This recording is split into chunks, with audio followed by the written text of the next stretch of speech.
been in family movies going way back to the Popeye movie with Robert Altman some 30 years ago. Spent a good deal of my career editing for Chris Columbus, the Home Alone movies, Mrs. Doubtfire. Then directed my own movies, which have all generally been family-oriented movies. So I guess you'd say it's sort of in my DNA at this point, so I don't necessarily need to go to a special place.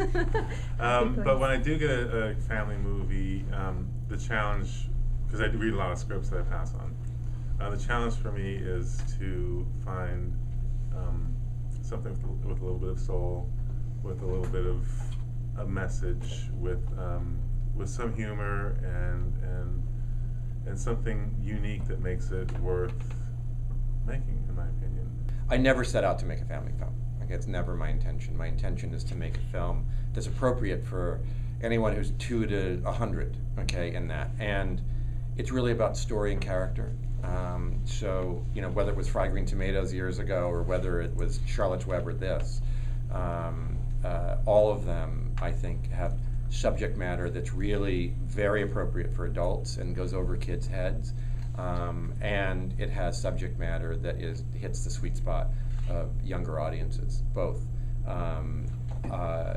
As a dean of a film school also, I always tell my students you can elevate or denigrate, and so I think that I know in Raja's past and certainly in mine, we both set out to make films over the years that elevate, you know, and let an audience come out feeling better for having been in the movie rather than not in that. So try to make them for everybody.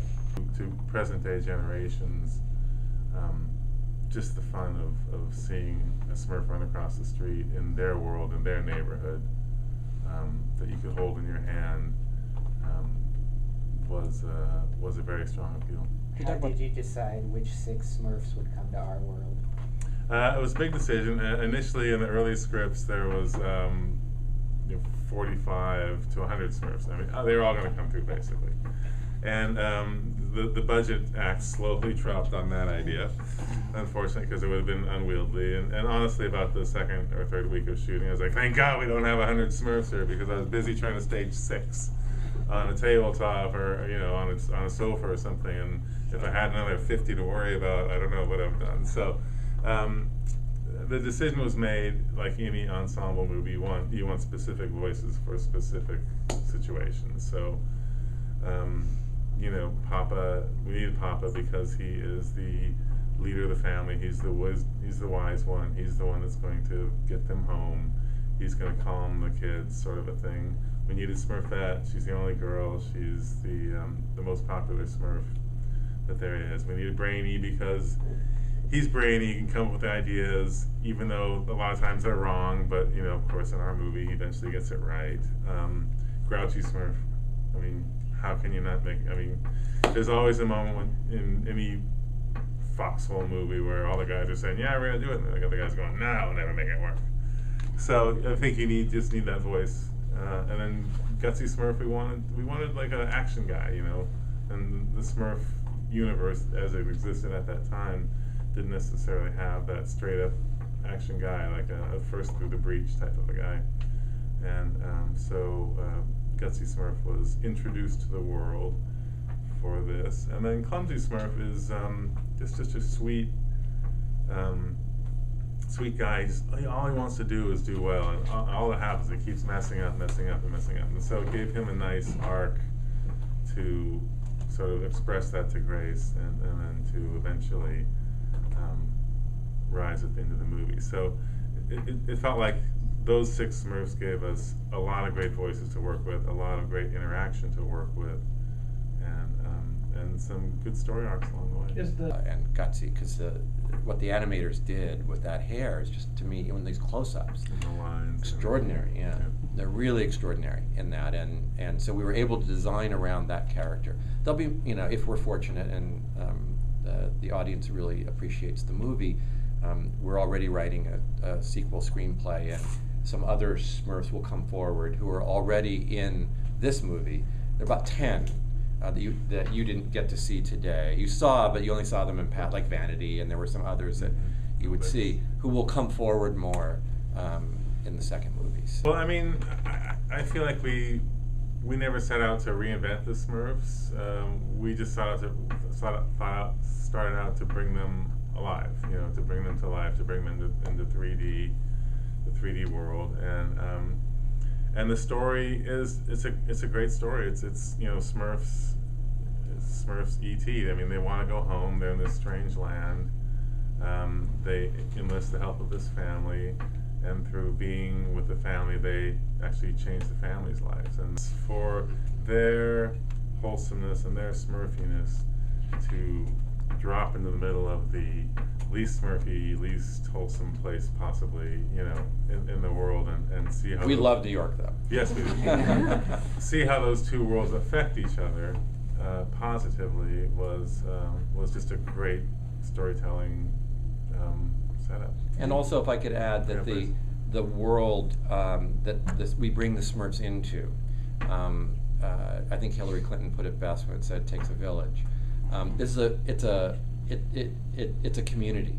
Okay, the Smurf village is a real community of people who interact, respect each other, care for each other, and help each other in the course of their daily lives.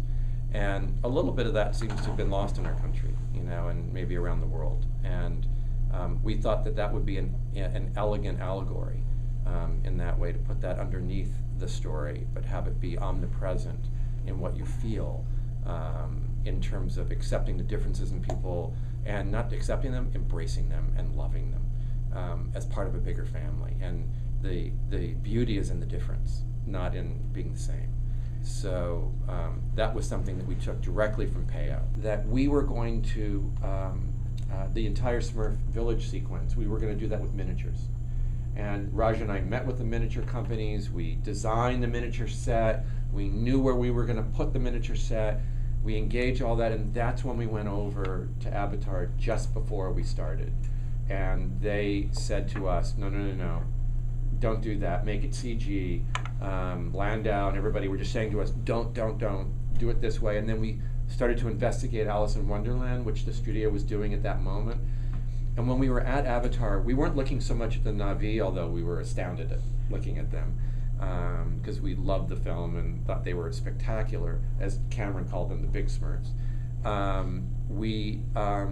But we were looking at plants and mountains and terrain and all the things that would go into creating Smurf Village.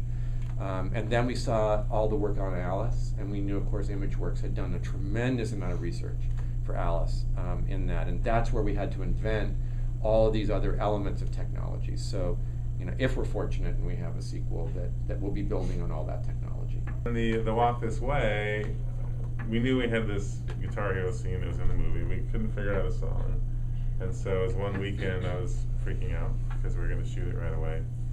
And I was working with that song, and I realized we could mash up the la la la la la with that ending drum track, and I actually did an edit like that. So dum ching ching ching ching la la la la, and that to me just okay.